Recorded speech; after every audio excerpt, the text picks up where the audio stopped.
Salam teman-teman. Sambungan daripada video yang lepas. Di video ini saya ingin lanjut membahas tentang keyakinan Mongol Stress dan Three Anomaly tentang kedudukan Yesus atau Nabi Isa alaihissalam dan Hayat Being yang mereka bincangkan di dalam video-video mereka. Jika kita menonton kembali video-video Mongol Stress dan Three Anomaly ini, kita akan dapati bahawa mereka mempunyai keyakinan dan kepercayaan yang berbeza tentang Yesus. Hingga ada di antara satu video Mongol Stress memberikan sindiran yang amat pedas kepada Three Anomaly, seolah-olah Three Anomaly ini adalah pendusta. Mongol Stress mempercayai Yesus itu tetap Tuhan Bapa. Makanya dia sering berdoa menyebut nama Yesus sebagai Tuhan di dalam video-videonya. Yang menarik perhatian saya, Three Anomaly tidak pernah mengatakan Yesus itu Tuhan. Walaupun mereka mengakui mereka adalah beragama Kristian, dan juga mereka mengakui pernah ketemu sama Yesus.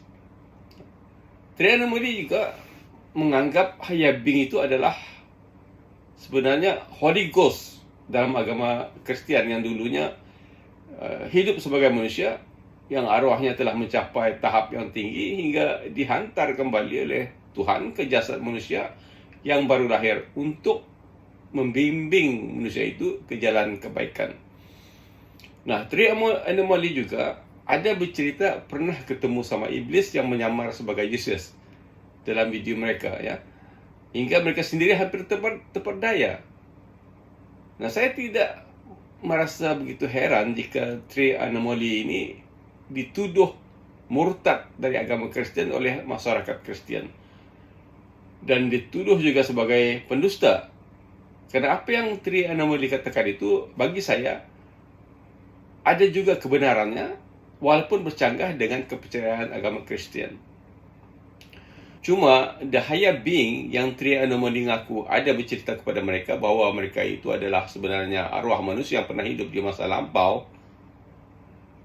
Hayat Being ini tidak menjelaskan sebenarnya kepada Three Anomaly bahawa walaupun mereka juga arwah dari si mati, tetapi mereka itu sebenarnya arwah dari jenis Karin, bukan Sukma.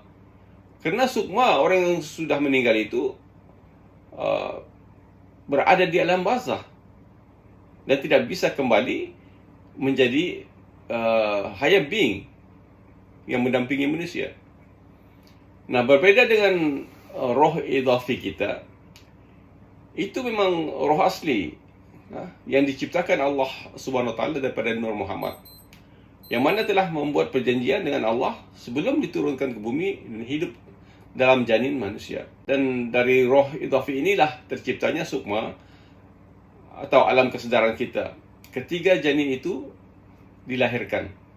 Roh idhafi inilah yang sebenarnya Hayat Being kita yang datang daripada Nur Muhammad, dan setelah kita meninggal, roh idhafi akan kembali dan bersatu semula dengan Nur Muhammad.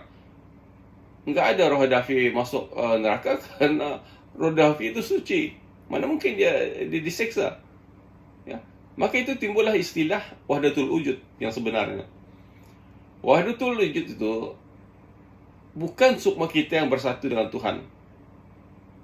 Tetapi roh idhafi kembali kepada asalnya, iaitu masuk bersatu dengan Nur Muhammad dan bukan bersatu dengan zat Tuhan. Kerana Nur Muhammad itu adalah ciptaan Tuhan juga. Sedangkan zat Tuhan adalah Tuhan itu sendiri yang tidak ada satu pun bersatu dengannya. Makanya kita katakan Tuhan itu Maha Suci. Baik, lalu apakah benar Three Anomaly ini pernah ketemu sama Yesus seperti yang mereka katakan? Terus terang saya katakan, saya nggak tahu. Karena mungkin juga itu bisa, dan mungkin juga yang ditemui oleh mereka adalah makhluk lain seperti malaikat, iblis, atau jin. Sama seperti para ulama yang ngaku-ngaku pernah ketemu sama Rasulullah dalam mimpi atau dalam jaga seperti cerita Habib Umar. Saya nggak tahu sama ada itu benar atau tidak. Karena bagi saya yang cuma pernah melihat wajah Rasulullah semasa hidup beliau saja, yang dapat membedakan sama ada yang mereka ketemu itu benar-benar Rasulullah. Karena jin atau iblis nggak bisa menyerupai wajah Rasulullah.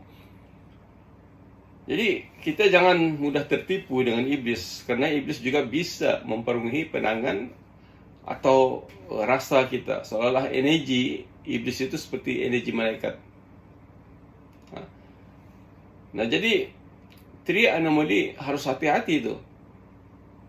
Tidak semestinya bila three anomali berdoa minta tunjukkan kebenaran daripada Tuhan, si iblis tidak akan bisa menipu mereka. Itu kesalahan fatal itu.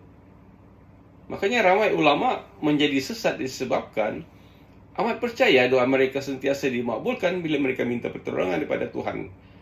Karena tipuan iblis itu dapat dipatahkan dengan doa.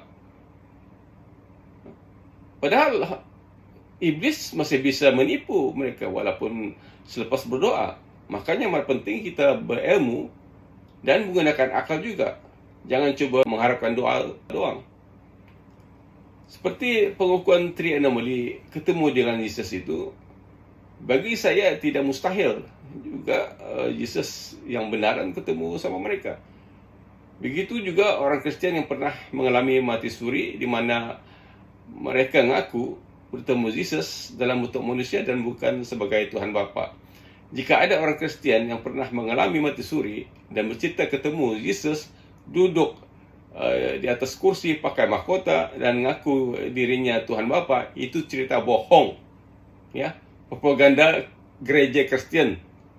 Karena rata-rata orang Kristen yang jujur, seperti para ilmuwan, doktor perubatan, insinyur, guru sekolah, dan sebagainya, dan bukan orang biasa, dan mereka ini pernah mengalami mati suri, ramai berkata bahwa Tuhan itu cuma cahaya yang mereka lihat. Dan mereka nggak ada pun ketemu sama Yesus.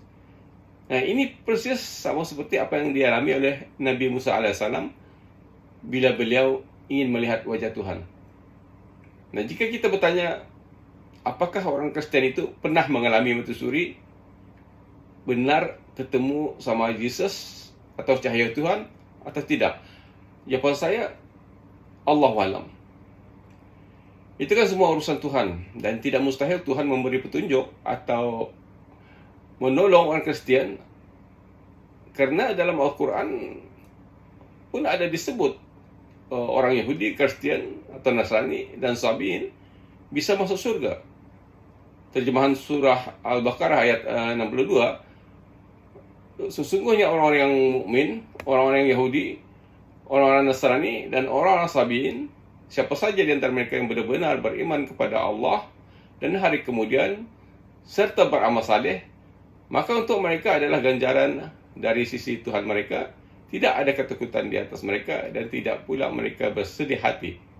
Ya, ini yang kita baca dari firman Allah Subhanahu Wa Taala dalam surah Al-Baqarah ayat 62.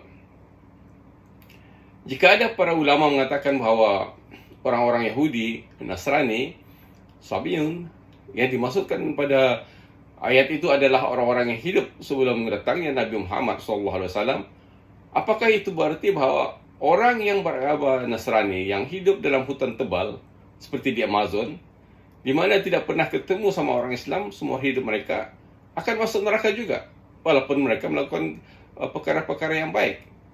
Jika iya, Tuhan itu enggak adil dong. Dan ini bercanggah dengan firman Tuhan dalam Al-Quran yang berarti, sungguh kami tidak akan mengazab sebelum mengutus seorang Rasul. Surah Al-Isra ayat ke-15.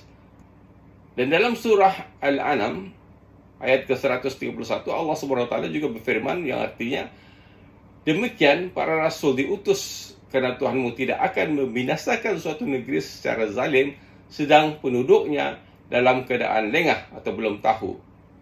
Nah, apa pula kata para ulama? Asyuti rahimullah berkata, para imam Asy'ariyah yang termasuk ahlul kalam dan ahlul usul serta ulama ahli fikih mazhab Syafi'i berpendapat bahawa orang yang mati dalam keadaan belum pernah mendengar Islam, ia masuk surga. Ini dalam kitab Al-Hawi lil Fatwa. Sebagian ulama juga berpendapat bahawa anak-anak kecil orang musyrik juga bisa masuk surga. Sebagaimana pendapat Ibnu Hazm, beliau berkata, mayoritas ulama berpendapat bahawa anak-anak kecil orang musyrik masuk surga, dan saya juga berpendapat demikian. Ini dalam kitab Al-Fasl. Juga Imam Al-Nawawi, Syarh Sahih Muslim, Ibnu Hajar Al-Asqalani juga mengatakan bahawa pendapat ini adalah pilihan Al-Bukhari, Fathul Bahri, dan juga Imam Al-Qurtubi dan Al-Tazkirah, dan Imam Ibnul Jauzi dalam Majmu' Fatawa Syekhul Islam. Ya. Allahu a'lam.